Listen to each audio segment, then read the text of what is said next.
From since when I could remember, this was my idea of happiness. A clean white mansion, being the CEO in a high-rise office, a fleet of supercars and a long line of models who would kill to sit around and feed me grapes all day. Peeled, of course. I would lay in bed at night and visualise this life.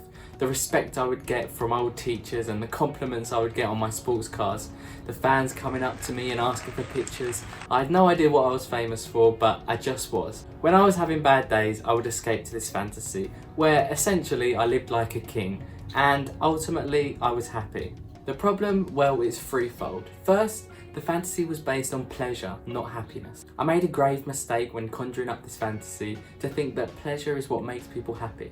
But pleasure is just temporary. In today's society, we base happiness on the amount of pleasure you get in a single day.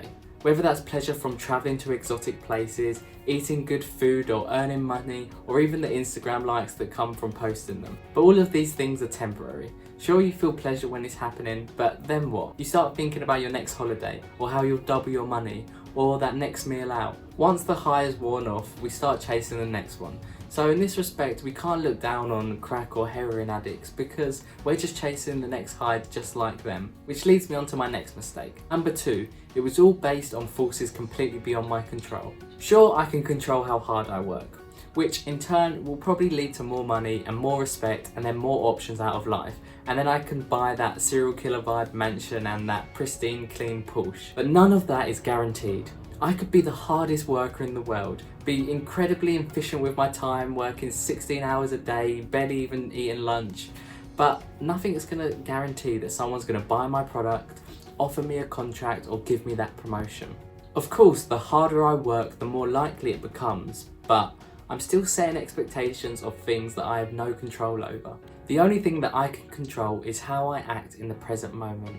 Whether the house market skyrockets and I can't afford the mansion, whether that paycheck actually comes to me, whether people actually give me the respect that I think I deserve, all of that is completely beyond my control. And even if it did happen, what's to say that it would make me any happier than I am right now? Which leads me nicely on to number 3. Mistake number 3, it told me that when X happens, I'll be happy. As human beings, we have a when X happens, I'll be happy mentality. Because in the past, for hundreds of thousands of years when we were evolving, we had to think about our future to survive. We were often harvesting crops that would feed us for years to come. Plus, we needed to build shelter and build weaponry that would protect us from things like floods or other tribes or tigers attacking us, which could wipe out our whole harvest in just one night. This past, hardwired inside us, makes us falsely believe that the future will be better than it is right now. But nothing external can change who you are, it can just amplify it. French philosopher Denis Diderot perfectly encompasses this theory. He lived almost his entire life in poverty in 18th century France. Then one day, all of a sudden, Catherine the Great offered to buy his library from him for £1,000, which is about $50,000 in today's money. So with this money, he bought a beautiful, expensive scarlet robe, but he quickly noticed how out of place it looked alongside his common possessions. So he bought a new mirror, he bought some new furniture, some beautiful sculptures to decorate the house. Each new purpose made him temporarily happy, and then it just made him want to chase the new feeling when that product wasn't novel anymore. It's the same reason why 70% of lottery winners go broke after 5 years. It's the same reason that when you get a new car, you're all excited at first, you drive it and you sit in the driver's seat looking at all the features, and then after a few months you just start forgetting that anything even happened and you start thinking about the next model. It's the same reason that some people move countries to escape their boring lives, and I'm sure you know someone like this, and then after a while they just get that same empty feeling once the novelty wears off. Just think to yourself, how cool does your current iPhone feel compared to the first day you got it? The way Apple work, there's probably 2 new models out already. So what can we do to counter this? How could I have thought differently to save disappointment from when I returned from that fantasy to my real life? Well, instead of fantasizing a life of external pleasure, let's remember, first, that pleasure isn't happiness. Quick money, sex, traveling, good food, they're great temporary experiences, but they're only that. So don't base emotional value on them because they can be taken away just as easily as they came to you. In fact, studies have shown that the biggest decider on happiness isn't money or reputation, it's the value of your long-term relationships. Number 2, everything in the future is beyond our control.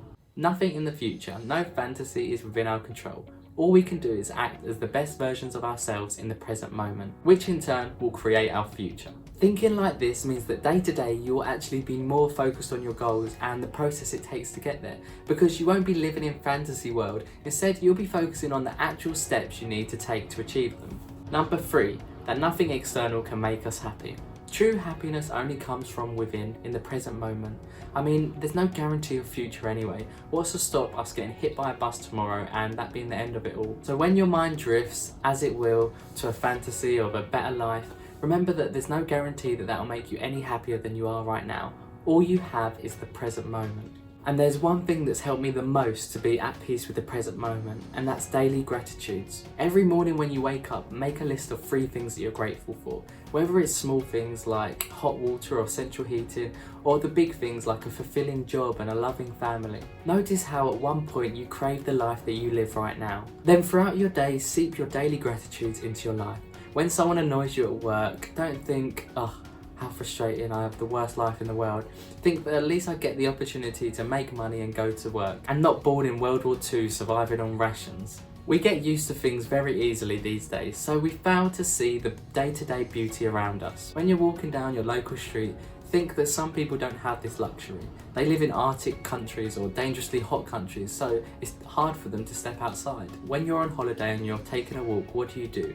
You take in every leaf, every palm tree, every bit of sky, every sun, but someone somewhere around the world would think the same about your local area. When you realise this, you start appreciating the small things that you take for granted every day, like the local shops, the local people, the clouds, the trees, the skies, everything around you that you see every day. When you start feeling grateful for what you have, suddenly those exotic cars and big empty mansions seem much less appealing. Because you are no longer trying to escape your life. You accept the present moment and are content with what you have right here, right now. After all, wanting what you have is always better than having what you want. It's a lot more affordable too. Thank you so much for watching. If you took any value at all from this video, I'd really appreciate if you could hit the like button and also comment on what helps you be at peace. I post weekly videos on building discipline and an unbreakable mindset. If you're looking to improve your life, then hit the subscribe button and join the community. I've also just released a free playbook to getting your life together. It's completely free and you can get it in the first link in the description. It takes you through the exact step-by-step process I use for going from anxious and lazy to fulfilled and productive. Self-improvement is truly what I feel most passionate about, so it doesn't matter how many subscribers or likes I get, I will continue to make videos every week. And I really appreciate your support watching this to the end. And I'll see you in the next one.